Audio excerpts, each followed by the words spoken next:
Jó reggelt, kapitány. Jó reggelt. Hol kaptad el őket? Az a helyzet, hogy maguktól jöttek. Nos, fiúk! Ha azt hiszitek, hogy segít rajtatok, tévedtek.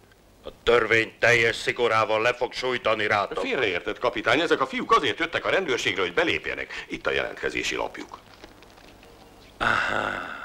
Szóval rendőrök akarunk lenni, mi? Az első dolgotok megborotválkozni. Igen. Miért? Utálom a borostát.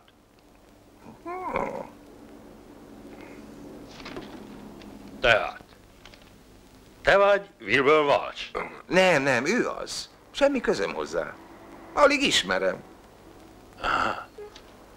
Itt az áll, hogy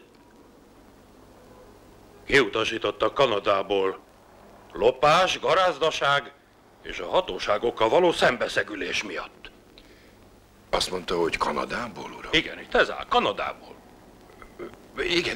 Igen, már emlékszem. Favágóként dolgoztam arrafelé, magányosan. Tudja, egyetlen barátom a Fejsze volt.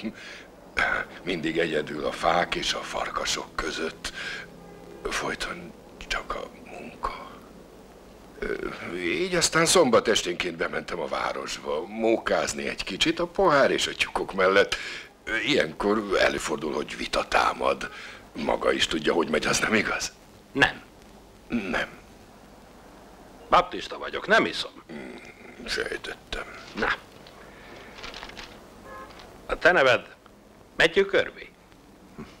Szólítson Mattnek, kapitány. Helyes.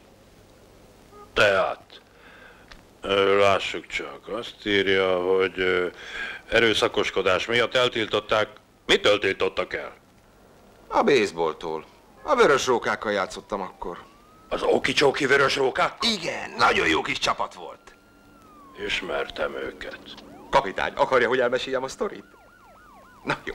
Egy csökkent látású bíró vezette a meccset, aki kiállított. Tiltakoztam, de meg sem hallgatott, mire én betöröltem neki.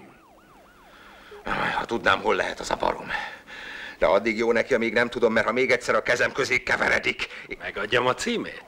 Maga tudja, hol van. Nálam lakik, ugyanis a sógorom.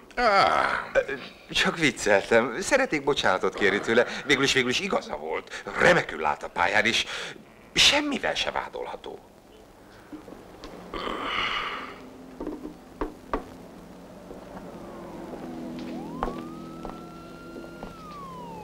Mit gondolsz? Kurvából lesz a legjobb feleség. Mindannyian elkövettünk ezt-azt. Egyébként a sógorodat úgyis mindenki utálja.